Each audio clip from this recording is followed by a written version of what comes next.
لیپ top تکیے پہ رکھا تھا، وہ اس کے سامنے کوہنیوں کے بال اوندھی لیٹی تھی۔ اسکرین کی روشنی اس کے چہرے کو چمکا رہی تھی۔ وہ ٹھوڑی تلے ہتھیلی رکھے دوسرے ہاتھ کی ایک انگلی لیپ ٹاپ کے ٹچ پیڈ پر پھیر رہی تھی۔ لمبے سیدھے سیاہ بال پیچھے کمر پہ پڑے تھے۔ اس کی آنکھیں بھی ویسی ہی تھیں، سیاہ بڑی بڑی مغلی آنکھیں جن میں چاندنی کی سی چمک تھی، اور چہرہ تو ملائی کا بنا لگتا تھا، سفید ملائم اور چمکدار۔ وہ اسی مگن انداز میں اسکرین پر نگاہیں مرکوز کیے ٹچ پیڈ پر انگلی پھیر رہی تھی۔ ایک کلک کے بعد اگلا صفحہ کھلا تو ایک دم اس کی متحرک انگلی ٹھہر گئی۔ اسکرین پہ جمی آنکھوں میں ذرا سا تفکر ابھرا اور پھر بے چینی۔ اس نے جلدی جلدی 2-3 بٹن دبائے۔ لوڈنگ۔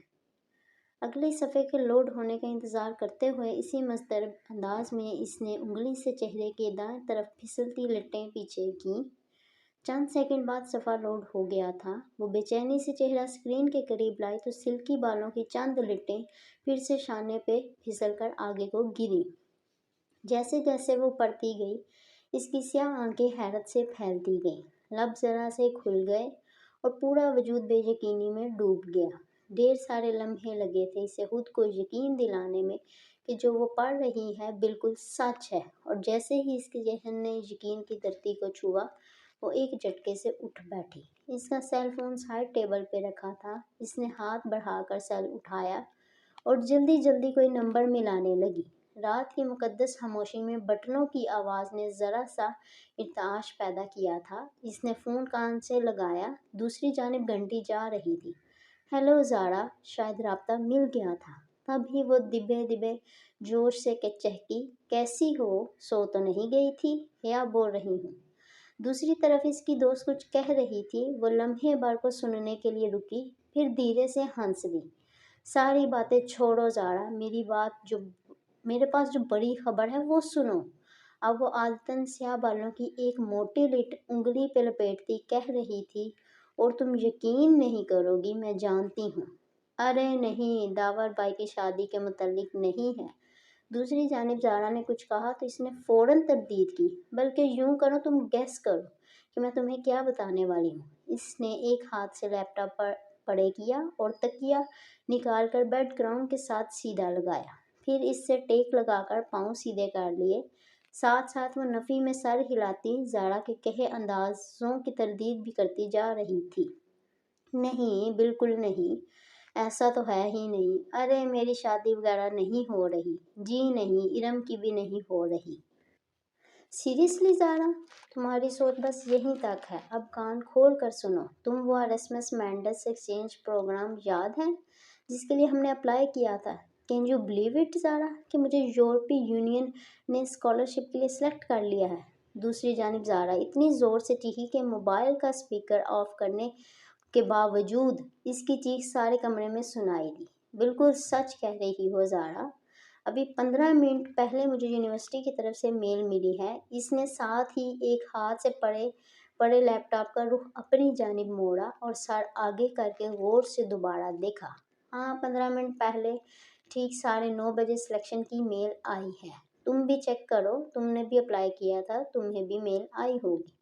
وہ فون ایک ہاتھ سے پکڑے دوسرے بٹن سے دبا کر لیپ ٹاپ آف کرنے لگی۔ نہیں، اسپین کی ڈیسٹو نے نہیں، بلکہ ترکی کی اسپانجی یونیورسٹی نے ہمیں سلیکٹ کیا ہے، اور اب ہم ایک سیمسٹر پڑھنے 5 ماہ کے لیے استنبول جا رہے ہیں۔ لیپ ٹاپ کی اسکرین اندھیر ہوئی تو اس نے اسے ہاتھ سے دبا کر بند کیا، پھر تار نکال کر سائیڈ ٹیبل پہ رکھ دیا۔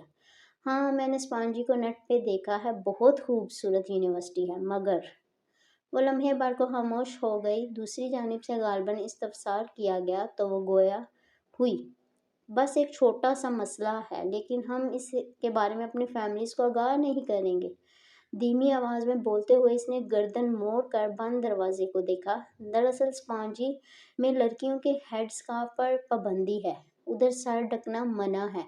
گھر والوں کو بتا کر متنفر کرنے کی بجائے اس بات کو گول کر جانا۔ ویسے بھی ہم دونوں میں سے کوئی اسکارف نہیں لیتا۔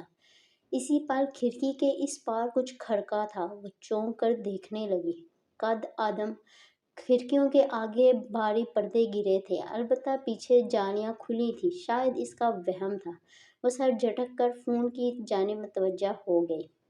ابا نے مجھے کبھی اسکارف لینے یا ڈھکنے پر مجبور نہیں کیا، تھینک گاڈ۔ ہاں، ارم گھر سے باہر اسکارف لیتی ہے، اس کے ابو تایا فرقان ذرا سخت ہیں نا۔ وہ پھر سے بیڈ گراؤنڈ سے ٹیک لگائے نیم راز مگن سی بتانے لگی۔ پرمیشن تو کوئی مسئلہ ہی نہیں، ابا اسپین جانے کی اجازت نہ دیتے، مگر ترکی میں سبین پھپھو رہتی ہے نا، سو وہ مان گئے تھے۔ ویسے بھی انہیں اپنی بیٹی پر پورا بھروسہ ہے۔ پھر وہ چند لمحے ایئر پیس سے ابھرتی اپنی دوست کی بات سنتی رہی۔ ذرا خاموش ہوئی تو اس نے نفی میں سر ہلایا۔ کل نہیں داور بائی کی مہندی، پرسوں ہے، تم آ رہی ہو نا؟ اور ہاں، میں اور ارم لہنگا پہن رہے ہیں، سارے کزنز بہت ایکسائٹیڈ ہیں، خاندان کی پہلی شادی ہے نا۔ اوکے، تم اب جا کر میل چیک کرو، میں بھی سوتی ہوں، رات بہت ہو گئی ہے۔ الوداع کلمات کہہ کر اس نے موبائل کان سے ہٹایا اور تکیے پہ اچھال دیا، پھر جانے کے لیے اٹھ کھڑی ہوئی۔ باہر لاؤنج خاموشی میں ڈوبا تھا۔ حیا نے آہستہ سے اپنے کمرے کا دروازہ بند کیا اور ننگے پاؤں چلتی لاؤنج سے کچن کی طرف آئی۔ سیاہ لمبی قمیض اور سیاہ کھلے ٹراؤزر میں اس کا قد مزید دراز لگ رہا تھا۔ کچن میں اندھیرا پھیلا تھا۔ وہ دروازے کے قریب رکی اور ہاتھ سے دیوار پر سوئچ بورڈ ٹٹولا۔ بٹن دبانے کی آواز آئی اور ساری بتیاں جل اٹھیں۔ اس نے آگے بڑھ کر فریج کا دروازہ کھولا اور پانی کی بوتل نکالنے کو جھکی۔ جھکنے سے ریشمی بالوں کندھوں سے پھسل کر سامنے کو آ گرے۔ حیا نے نزاکت سے انگلی سے ان کو پیچھے ہٹایا اور بوتل نکال کر سیدھی ہوئی۔ پھر کاؤنٹر پہ رکھے ریک سے شیشے کا گلاس اٹھایا اور بوتل اس میں انڈیلی۔ پانی کی ندی سی گلاس میں گرنے لگی۔ تب ہی اس کی نگاہ کاؤنٹر پہ رکھی کسی سفید چیز پر پڑی۔ وہ جیسے چونک اٹھی، بوتل وہیں سلیب پہ رکھ کر اس طرف آئی۔ وہ سفید ادھ کھلے گلابوں کا بوکے تھا، جس میں کہیں کہیں سبز پتے جھلک رہے تھے، ساتھ ہی ایک بند سفید لفافہ رکھا تھا۔ حیا نے گلدستہ اٹھایا اور چہرے کے قریب لا کر آنکھیں موندے سونگھا۔ دل فریب تازگی بھری مہک اس کے انداز تک اتر گئی۔ پھول بالکل تازہ تھے، جیسے ابھی ابھی توڑے گئے ہوں۔ جانے کون رکھ گیا ادھر؟ اس نے بند لفافہ اٹھایا اور پلٹ کر دیکھا۔ اس پہ گھر کے پتے کے اوپر نمایاں سا حیا سلیمان لکھا تھا۔ پیچھے بھیجنے والے کا پتہ نہ تھا، بس کوریئر سروس کی مہر اور سٹیکر لگے تھے۔ مہر پہ 1 روز قبل کی تاریخ تھی۔ اس کو کبھی کسی نے یوں پھول نہیں بھیجے تھے۔ کیا معاملہ تھا یہ بھلا؟ الجھتے ہوئے حیا نے لفافہ چاک کیا۔ اندر ایک موٹا کاغذ تھا۔ اس نے 2 انگلیاں لفافے میں ڈال کر کاغذ پکڑا اور باہر نکالا۔ سفید کاغذ بالکل صاف تھا، نہ لکیر نہ کوئی ڈیزائن، بس اس کے وسط میں انگریزی میں 3 لفظ لکھے تھے، ویلکم ٹو اسپانجی۔ وہ سناٹے میں رہ گئی۔ یہ کیا مذاق تھا؟ بھلا خط بھیجنے والے کو کیسے پتا کہ وہ اسپانجی جا رہی ہے؟ خط پہ تو 1 روز قبل کی تاریخ تھی، جبکہ قبولیت کی وہ ای میل اسے ابھی 15 منٹ پہلے موصول ہوئی تھی۔ جو بات اسے آفیشلی بتائی ہی 15 منٹ قبل گئی تھی، وہ اس شخص کو 1 روز بیشتر کیسے معلوم ہوئی؟ اگر زارا کو اس نے خود ابھی نہ بتایا ہوتا تو وہ سمجھتی کہ یہ اس کی حرکت ہے، اور یہ خط اسپانجی یونیورسٹی کی طرف سے بھی نہیں آ سکتا تھا، کیونکہ اس پہ ایک قومی سطح کی کوریئر کمپنی کی مہر لگی تھی۔ پھر کس نے بھیجا اسے یہ؟ پانی سے بڑا گلاس وہیں سلیب پہ چھوڑ کر بوکے اور لفافے اٹھائے وہ الجھتی ہوئی اپنے کمرے کی طرف چلی گئی۔ سپہر کی ٹھنڈی سی چھایا ہر سو چھائی تھی۔ وہ پرس کندھے سے لٹکائے باریک ہیل سے چلتی پورچ میں کھڑی اپنی کار کی طرف آئی، جو تھی اس کے بھائی روحیل کی، مگر اس کے پڑھائی کی غرض سے امریکہ چلے جانے کے بعد حیا کی ملکیت